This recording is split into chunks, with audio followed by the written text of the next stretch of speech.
Hello friends, जैसे कि देख पा रहे हैं आज मेरे पास आई हुई है होंडा की SP125। दोस्तों इस बाइक में आ चुकी है एक बड़ी समस्या। दोस्तों ये बाइक स्टार्ट नहीं हो रही है और कभी कभी स्टार्ट हो जाती है, थोड़ी देर चलती है 1 किलोमीटर और गाड़ी बंद हो जाती है। तो देखिए दोस्तों इस वीडियो को ज़रा सा भी स्किप मत कीजिए। इस वीडियो में हम आपको फुल डिटेल आपको बताने वाले हैं कि अगर आपके गैराज में भी इस तरह की प्रॉब्लम पहुंच जाए तो आप किससे सॉर्ट आउट निकाल सकते हैं। चलिए हम वीडियो को स्टार्ट करते हैं। और दोस्तों मेरे चैनल पर पहली बार आए हैं तो प्लीज़ मेरे चैनल को सब्सक्राइब कर दें। तो चलिए हम की को ऑन किए। देखिए दोस्तों यहाँ पे जो माल फंक्शन लाइट है वो ऑटोमेटिकली चला गया। तो इससे ये प्रूफ चलता है कि हमारा ना ही सेंसर ना ही एक्चुएटर में कोई भी खराबी है। इसमें जो खराबी है वो मैनुअल खराबी है। इसमें क्या खराबी है हम आपको इस वीडियो में फुल डिटेल आपको जानकारी देंगे कि आपके गैराज पर ऐसा प्रॉब्लम अगर आ जाए तो आप कैसे इसे सॉर्ट आउट निकाल सकते हैं। देखिए दोस्तों हम सेल्फ का उपयोग कर रहे हैं तो ये मीटर का लाइट जो है बंद हो जा रहा है। तो इससे ये पता चलता है कि हो सकता है हमारा बैटरी चार्ज कम है, इसीलिए ये दिक्कत हो रही है। देखिए दोस्तों हम आपको दिखाने की कोशिश कर रहे हैं। देखिए सेल्फ को मार रहे हैं बट सेल्फ काम अब नहीं कर रहा। देखिए अब कर ही नहीं रहा, पहले तो कर रहा था अब नहीं कर रहा है। तो देखिए दोस्तों ये बाइक जो है कस्टमर ने बहुत मिस किया है, इसमें मिसयूज किया है सेल्फ का। तो ये सेल्फ बार बार मार के बैटरी को हो सकता है डाउन कर दिया है। तो चलिए हम आपको देखिए दिखाते हैं। चलिए हम आपको किक से भी दिखाएंगे अभी इसमें, और बैटरी को वोल्टेज को भी चेक कराएंगे कि इसमें बैटरी चार्ज है या नहीं है। तो देखिए दोस्तों हम किक का अप्लाई कर रहे हैं। देखिए बाइक तो स्टार्ट हो गई बट देखिए बंद हो गई।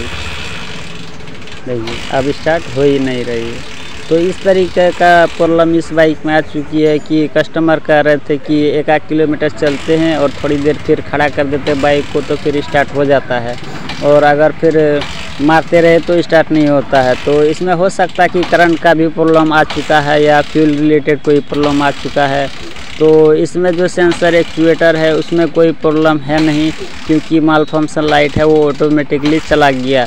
और अगर वो जला रहता तो इसमें हमारा सेंसर या एक्चुएटर ख़राब हो सकता था, बट अभी उसमें है नहीं क्योंकि हमारा ये सेंस कर रहा है। देखिए दोस्तों तो अभी स्टार्ट हो रहा, थ्रोटल ले रहे हैं बट काम नहीं कर रहा है। तो इस तरीके से बहुत ज़्यादा इसमें प्रॉब्लम आ चुका। कस्टमर पिछले 10-15 दिन से इस बाइक में परेशान है और मुझे कॉल किया कि भाई ऐसे ऐसे बात है। तो मैंने बोला कि मेरा गैराज पर लेके आइए और मैं यहाँ आपको ठीक करके मैं आपको दे दूँगा।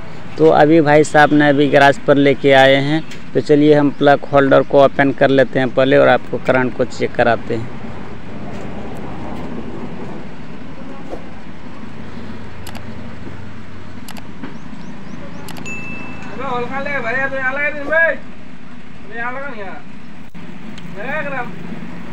तो ये हमारा प्लग होल्डर ओपन हो चुका है दोस्तों। अब हम प्लग को भी ओपन कर लेते हैं ताकि आपको सही से करंट को चेक करा सकें। इसे हमने ओपन कर लिया है। चलिए हम प्लग को भी ओपन कर लेते हैं।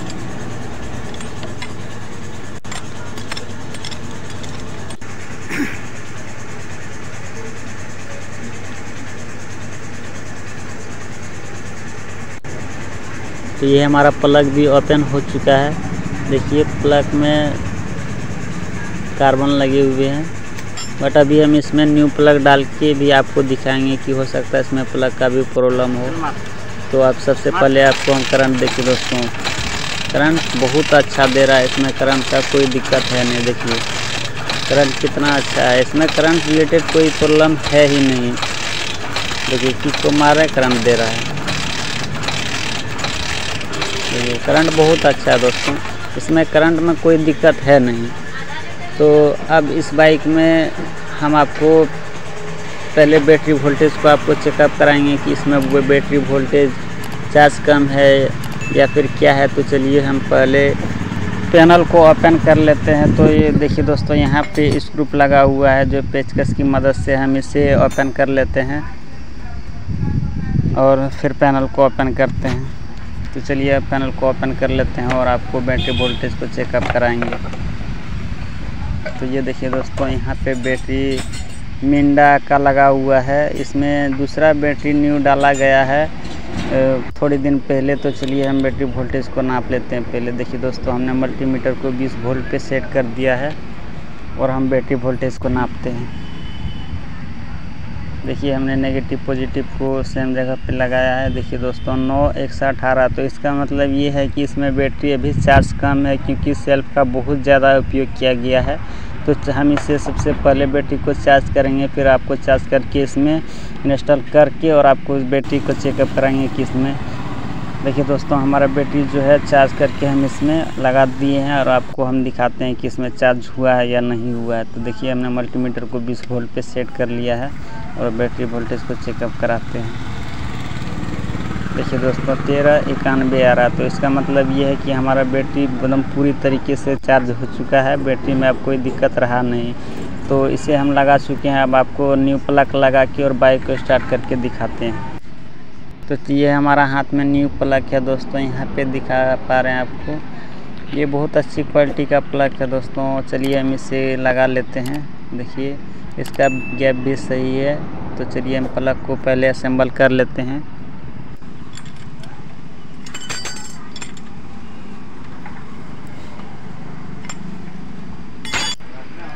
तो ये हम कैप को भी लगा देते हैं और बाइक को स्टार्ट करके दिखाते हैं।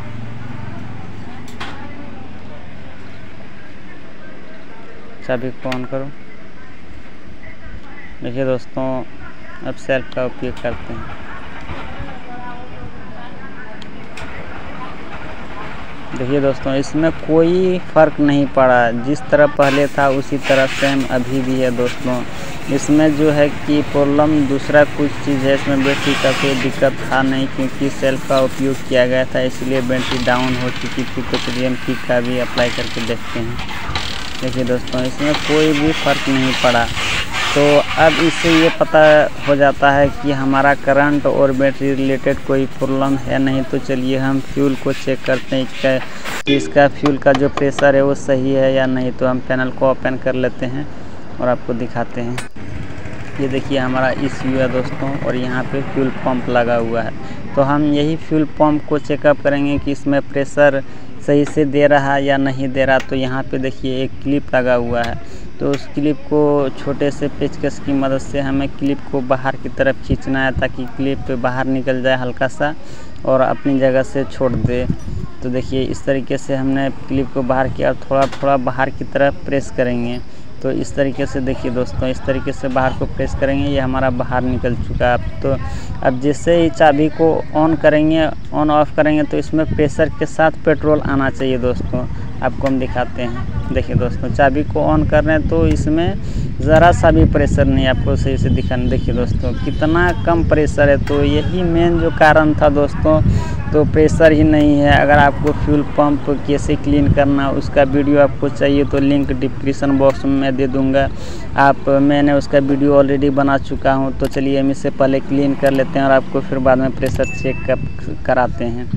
तो अगर आपको चाहिए कि फ्यूल क्लीन कैसे करें फ्यूल पंप, तो उसके लिए मैंने वीडियो बना दिया हूँ, लिंक डिस्क्रिप्शन बॉक्स में है, आप वहाँ से जाके देख सकते हैं कि फ्यूल पंप को कैसे क्लीन किया जाता है। तो देखिए दोस्तों हमने फ्यूल पंप को एकदम पूरी तरीके से क्लीन कर चुका हूँ। देखिए आपको दिखाने की कोशिश कर रहे हैं। चाबी ऑन करो। देखिए दोस्तों कितना ज़्यादा प्रेशर आ चुका है इसमें। इससे पता ये चला कि हमारा जो प्रेशर है वो बिल्कुल सही हो चुका है। इसमें फ्यूल पंप में कोई दिक्कत रहा नहीं। तो चलिए हम इस कपलर को अब लगा लेते हैं अच्छी तरीके से और क्लिप को बैठा देते हैं। देखिए इस तरीके से दबाएंगे तो ये बैठ गया। अब इसे बाहर की तरफ खींचेंगे तो ये नहीं निकलेगा, क्योंकि ये अपना जगह पर बैठ चुका है अच्छी तरीके से। तो चलिए हम चाबी को ऑन कर लेते हैं पहले और हम सेल्फ का उपयोग करते हैं। देखिए दोस्तों हमारी बाइक जो है वो एकदम बिल्कुल सही हो चुकी है। बस इतना सही प्रॉब्लम था और कस्टमर इतना ज़्यादा इरिटेट हो चुका था दोस्तों। तो वीडियो आपको अच्छा लगा हो तो लाइक करें, कमेंट करें, शेयर करें और मेरे चैनल पर पहली बार आए दोस्तों तो मेरे चैनल को सब्सक्राइब करें और बेल आइकन को प्रेस कर दें। तो फिर मिलते हैं नेक्स्ट वीडियो में कोई अच्छी सी टॉपिक लेकर दोस्तों। और अगर आपको कोई चीज़ का भी वीडियो चाहिए तो आप डिस्क्रिप्शन बॉक्स में कमेंट कर सकते हैं। ताकि हम उस चीज़ के ऊपर कोई वीडियो अच्छी से अच्छी वीडियो बनाए। तो फिर मिलते हैं नेक्स्ट वीडियो में।